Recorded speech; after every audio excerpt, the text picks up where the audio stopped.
for intercession. I've been there. So you must choose the right person who you confide your issues on, because we have them. But don't keep quiet. And don't die alone. Please, allow yourself to speak. The Bible tells me of this woman, a Syrophoenician woman. She had a sick child, and she was willing to do anything for that child to be well. And when she met with Jesus, I think that is one of the cruelest things I ever read in the Bible. And I was asking, what exactly did Jesus mean when he said the bread is not for the dogs? I'm sure if it was one of us, it would have been the headlines. The woman of God or the man of God called me a dog. When I'm having issues that I'm struggling and my daughter is dying and I need help, sometimes you have to push a little farther and to seek even deeper to be able to know whom you can speak those things. And you would have somebody like Jesus. Even though was not for her, he was meant not to give that healing. He did as they were speaking. So speaking to someone and somebody listening to you is the beginning of all healing. I have experienced it with the boys that we have had. And within those 2 years and more years that I've been working with the boys, I found that love conquers all. These young men you see, they ran to me calling me Mama Boys. They're the ones who gave me that. And every time I would sit there, they would look for ways of coming to hug me. And with all the security that is there, they are wise. And when I would see them, I would break the protocol. And most of the people, young people I hugged today, they are out of drugs. What does that tell us? We need to apply more to the spiritual part as we also do the physical. And that's why our rehabilitation encompasses, one, the physical part where we go and we do the assessment and we see what degree of addiction is it. Does it need any inpatient, or does it just need community healing process? And that is how we go about it. Then the other one, when they come in our rehab center, or what we call the health village, you just come and find an easy place where you stay. The pastors, they come, they dance with you, you play whatever, and you are loved. And hugging is one of the medicine we give. Loving someone, because we were made for it. Every person, even every creature, if you love it, it will respond in a very positive way. Because most of the things that you see is where you are judged. You see someone, just because they are wearing something, they love to wear short dresses. You start to imagine that they are trying to suggest something. And those people are immoral. And people call you such. You come to the church. And I'm talking as a pastor now. When we went to the churches, because I said the men and the women of God have a responsibility. It is our work to love and to cherish those people and to make them transform. So I asked the young men to be going to the church to run there. They said, no, we cannot run there. They don't welcome us. These people, you go there, they say we are stinking. They say this, they say bad things. And they were all bishops and pastors. I was thinking that was the place of their refuge. But they said, but there is one. And I was so happy that there was one. That was in Embu. They said there is one. This one. Even when we go there, he gives us water to bathe and gives us clothes and food. So we love going there. Then I said for them, for the time being, go there. As we look for others who will love you. And we spoke, and across Kenya now we have pastors and churches who have opened for everyone to go there, just to speak to them. Because this listening and this love and compassion, you sell. It doesn't have a price.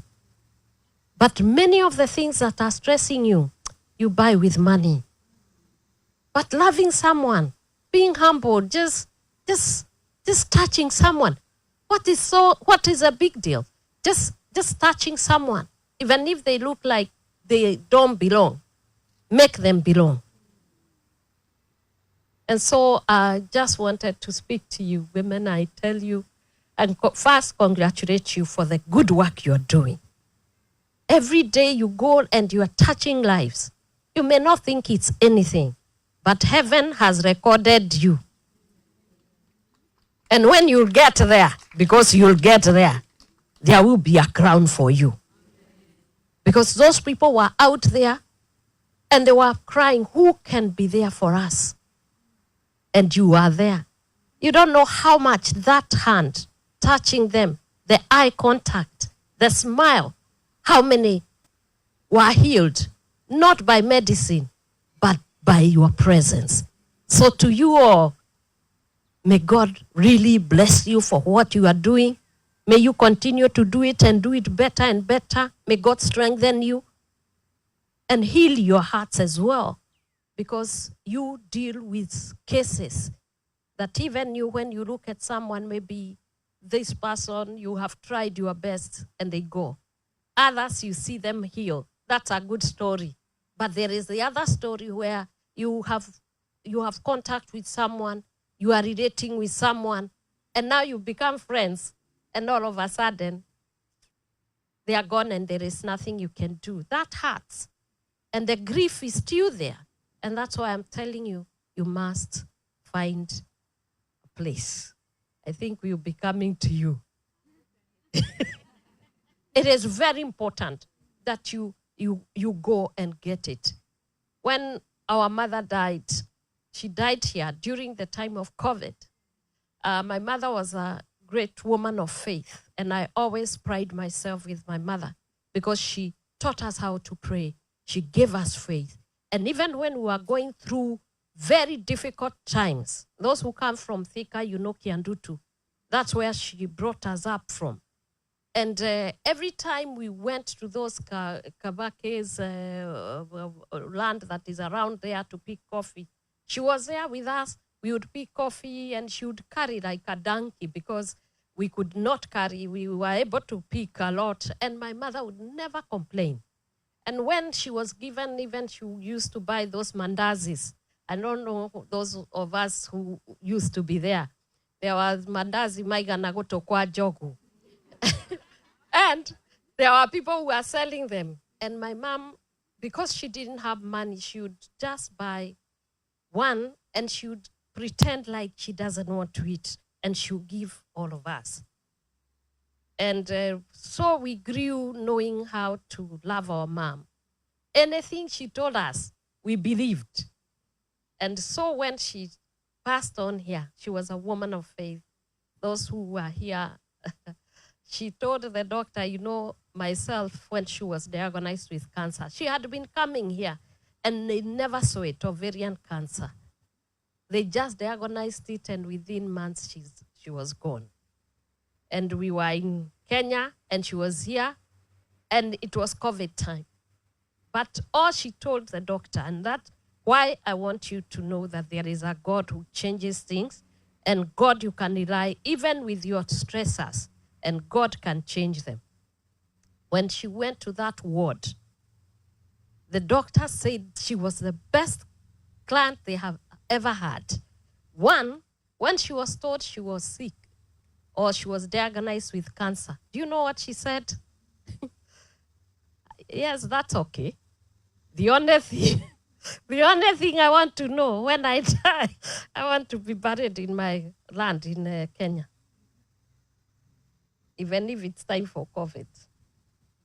And the doctor promised. She did not want my sister to know that she was sick. So my sister calls me and tells me, it is bad. I asked, what is bad? I thought she was just coming for. She said, no, she has been diagnosed with cancer. She was coming from work and she needed to go there so that they are told together. But she had already been told. So my sister is driving like crazy, crying, and she gets there. And because my mom knew my sister and loved the daughter, he came and said,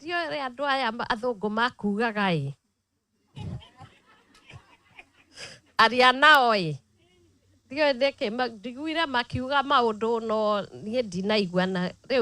my sister was very happy that she was not told that she has cancer.